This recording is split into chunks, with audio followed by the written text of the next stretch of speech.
You think you're having a hard day? Join us. We're going to come back and talk about Jerusalem, Psalm 137. Doesn't get any worse than that.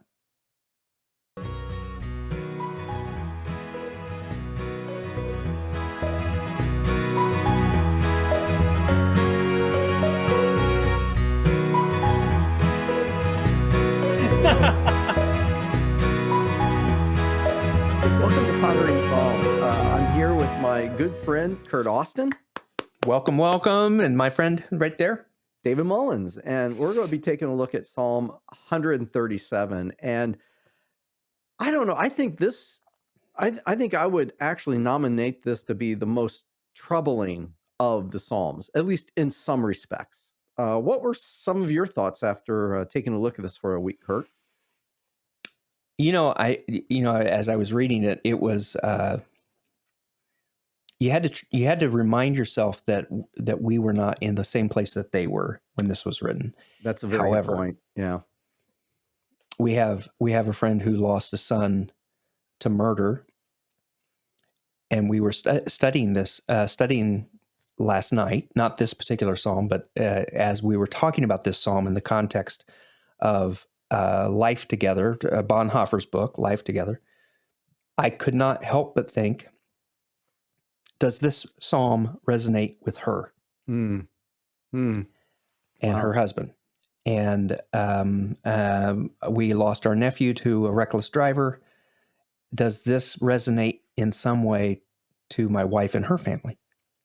And I thought, not every psalm resonates with every person, because we've not been on a particular journey or in a place on that journey. And I thought, this psalm resonates with a lot of people. Right. And just because it doesn't with me, doesn't invalidate it in any way.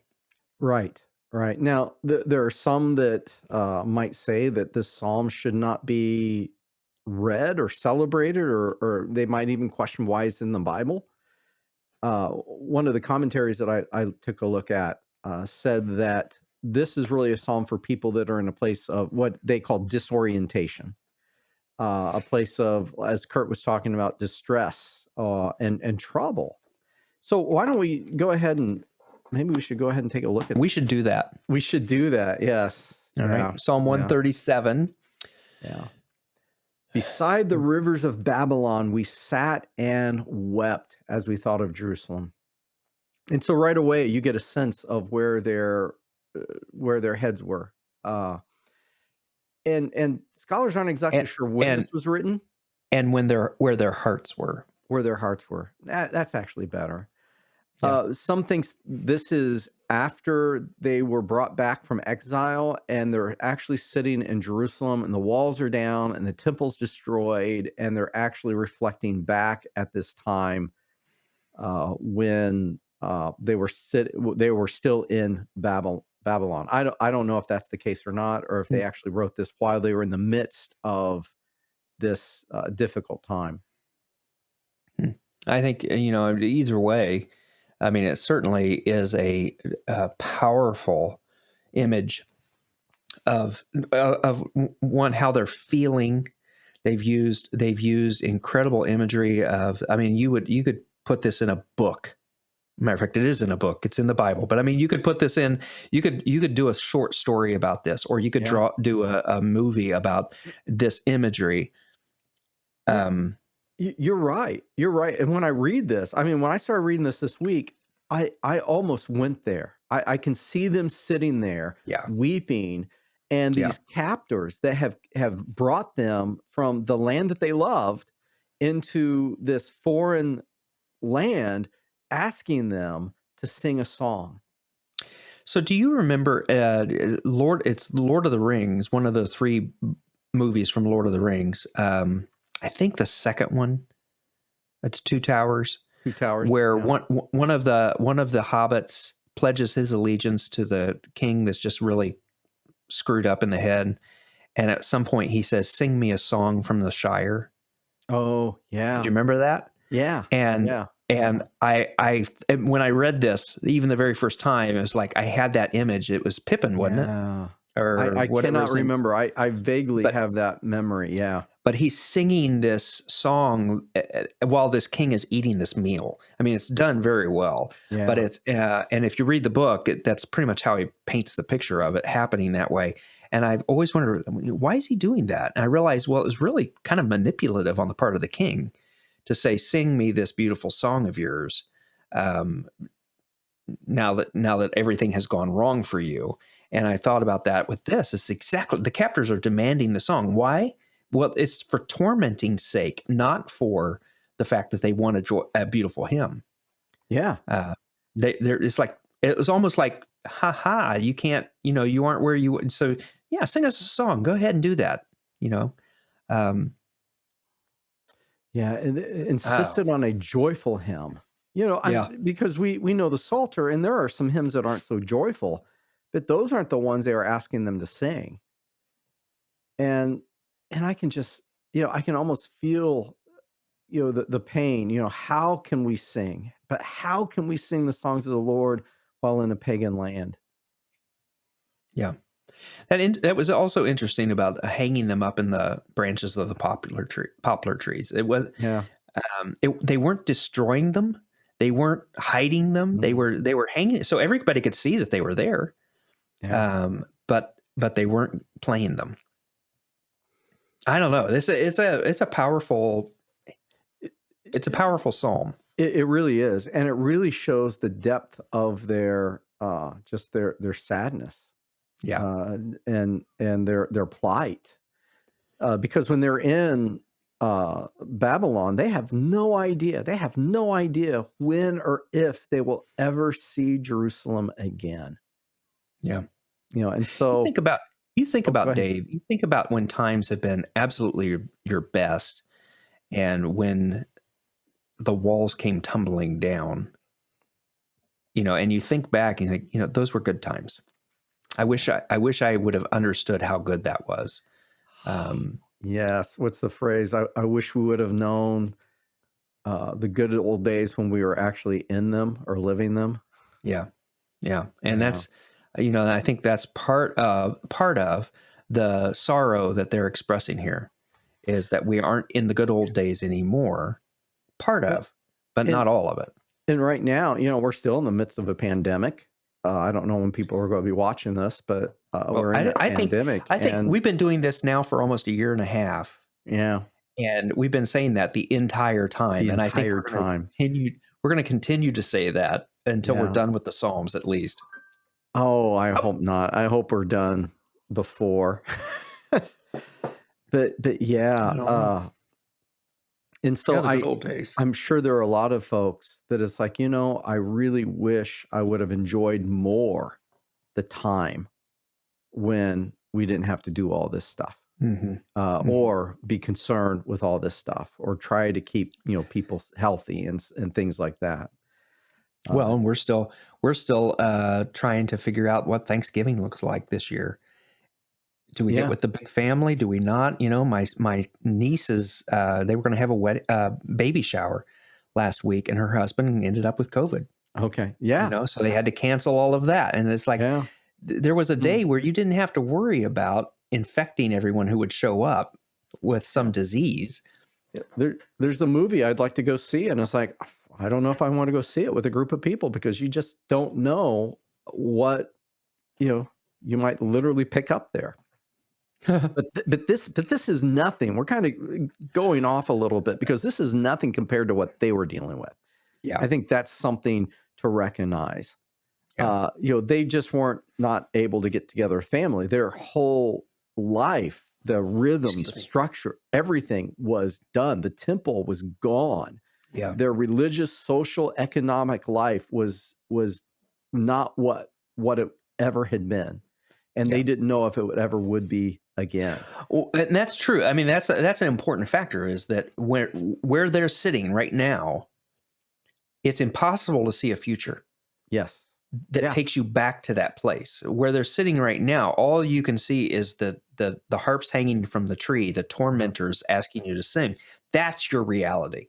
Yes. The walls of Jerusalem have crumbled, and that's your reality.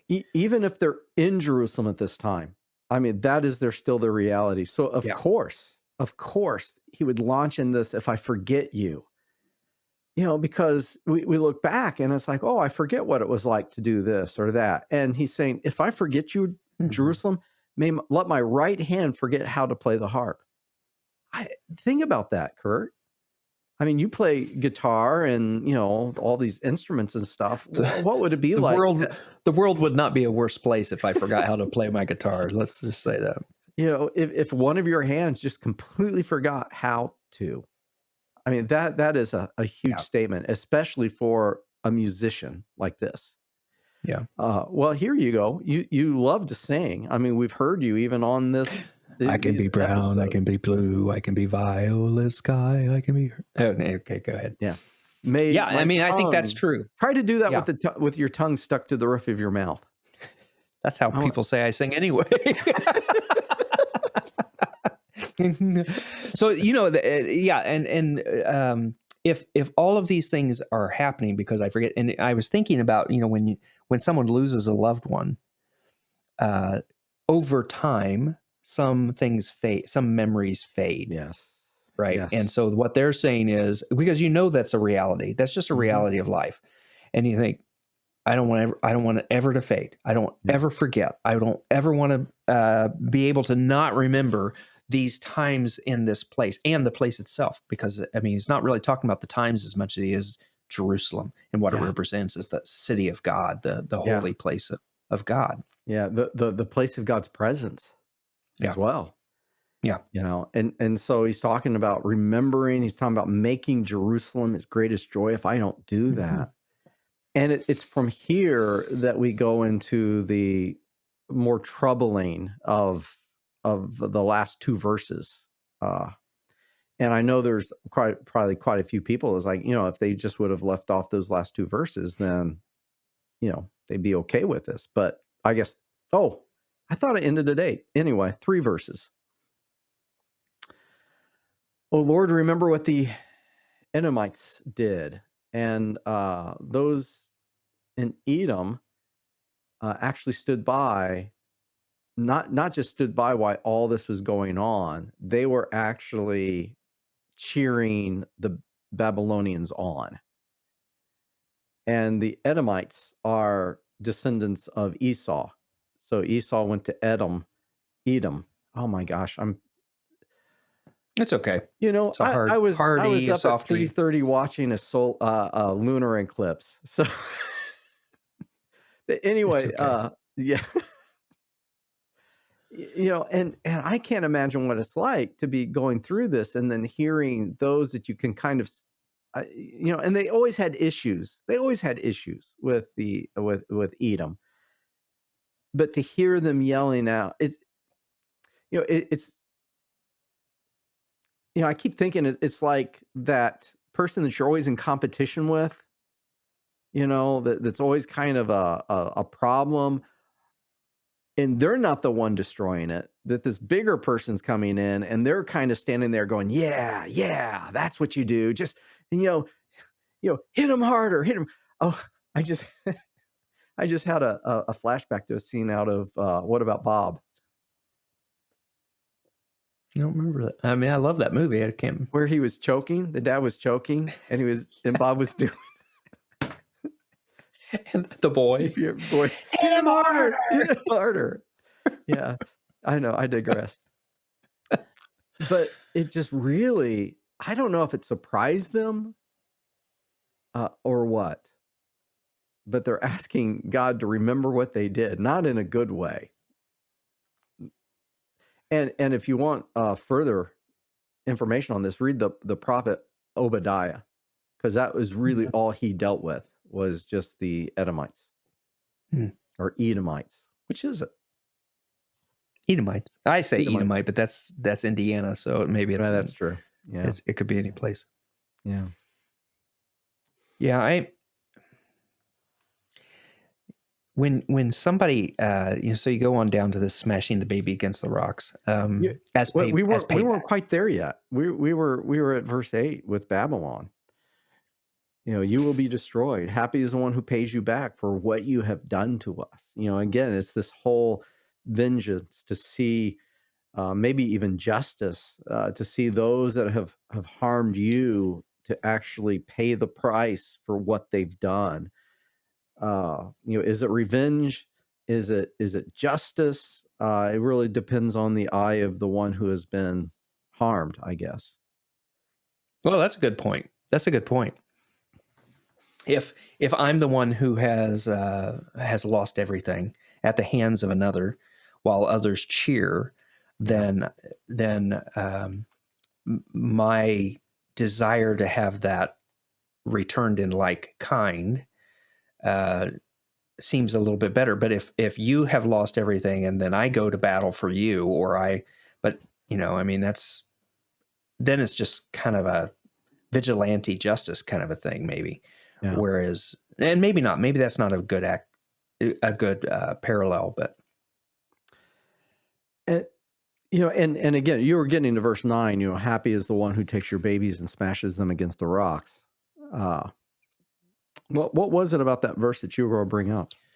I was thinking about people that I know who've lost loved ones, and that grieve to such an extent, and not lost loved ones like to cancer or to old age. I mean to violence, and there's a grief that very few people understand. Yeah. I think I was gonna I let me see. So we were studying. I said we were studying Bonhoeffer last night, Life Together. One of the quotes that he says is, and this has helped me as I've been thinking about this passage. The Psalter is the prayer book of Jesus Mm, Christ in the mm, truest sense of the word. He prayed for the Psalter, and now it has become his prayer for all time. mm. And that idea that and Bonhoeffer has a really cool perspective on this. It is our prayer to God, and at the same time, it's God's words to us. It's inspired by God. Became the prayer of Jesus. Every one of them became the prayer. I mean, he was raised in a Jewish Yeah. home. He would have known every one of these, and they would have rung true. Have rung? That's terrible. They would ring true in his own life, his own heart, just because of how he was raised and the story he knew, but also it would ring true in him uh, as God Himself. Mm. God's desire was never that His people suffered, ever. Yeah. Yeah. And that it would have been horrible. Yeah. Yeah. Even though God was using Babylon in a way that God wanted to use Babylon. And then later, the psalm is exactly right. Babylon was destroyed, because that's kind of how things end up working. But God used Babylon as kind of as his own tool. A couple of things that I wanted to bring up was one, this happy is the one who takes your babies and smashes them against the rocks. This type of language, I mean, it doesn't say happy, but there are other references to smashing children against rocks in scripture. And this was one of the acts of war, Mhm. because not only were they trying to destroy the army, they were trying to destroy future armies as well. Yeah. So this was one of the tactics, I guess, a common tactic of those who were fighting against others. So it wasn't like the psalmist just kind of came up with this and said, "Hey, Yeah. what's the worst thing that could happen?" No, this was something that would take place as one of the acts of war. And the other thing I wanted to bring up is the fact that uh, he is really leaving this up in the hands of God. I think verse Mhm. 7, "O Lord, remember," and so in that frame, I think it does become a prayer more for justice uh, than for revenge, although there might be some vengeance in here as well. I think it's both. I think Yeah. it's both. But going back to that though, one of the things uh, that Bonhoeffer does talk about as you use the Psalter in your day to day worship, which is what we've tried to do, Yeah. through Yeah. this. It's been the word of God for the people of God, or at least for you and me, and that idea that it takes us down this road that not every psalm will fit every person's Right. life story. However, it is a reminder that we are part of the church universal and that there are, in fact, people who have this exact cry in their heart, Yes. this broken, hurting place that they live. And for us to just say, I want to skip over that because that's uncomfortable, Right. doesn't acknowledge the fact that people are crying out to God Yeah. for that justice and vengeance. And we need to then love those people even more because someday that story may be ours. Yeah. And we Yeah. need to acknowledge that. And this is really a psalm for those that are in a difficult place and have been sinned against and looking for justice to reign in this world. One of the images that I always wonder, God, what's your word to me in this? But one of the images is that of Jerusalem and Babylon.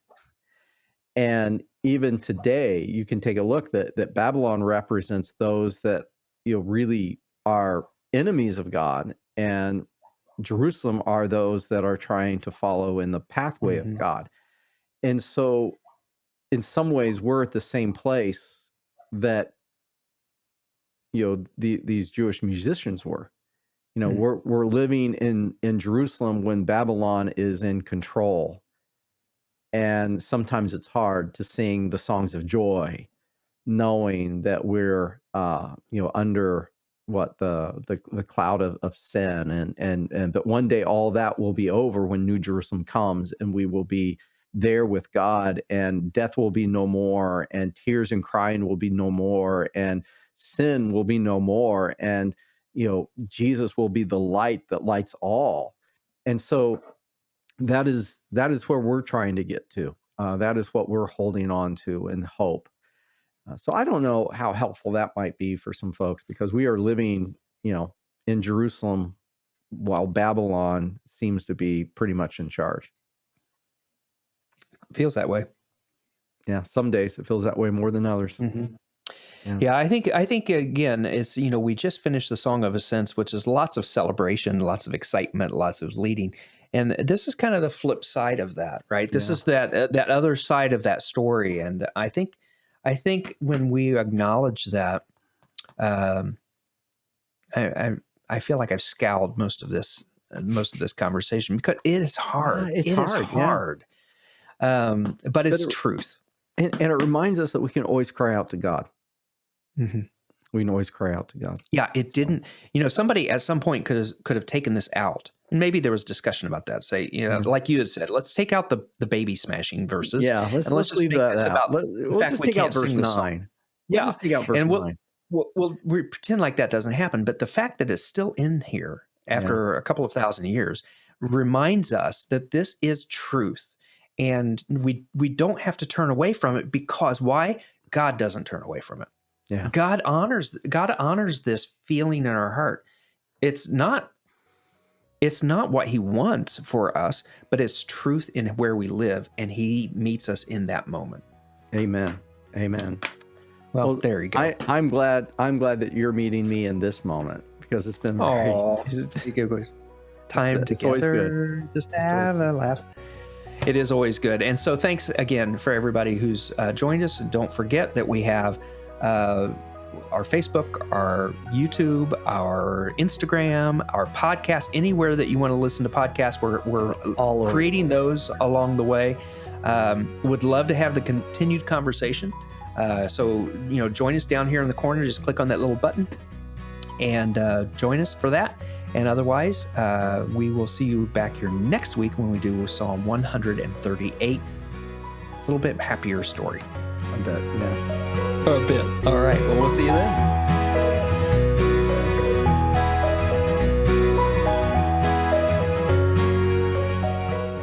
I think I want to start this over again. I didn't do a very good job of leading it in. No, that's fine. I think Third time's a charm. Go with it anyway. You're going to go with it anyway. I really appreciate that, because that's just how you are. That's just how you are, man. So, all right, here we go. I am. Okay. Sorry, I've just typed. Okay. See, the problem is when you do that, my camera's here and I don't see you, and so I'm hoping that you're not making some face when I'm starting. But I don't have any faces. Yeah.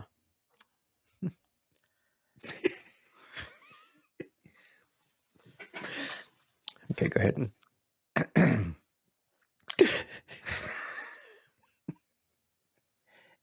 Welcome to all right. Are you good? Let's go. All right.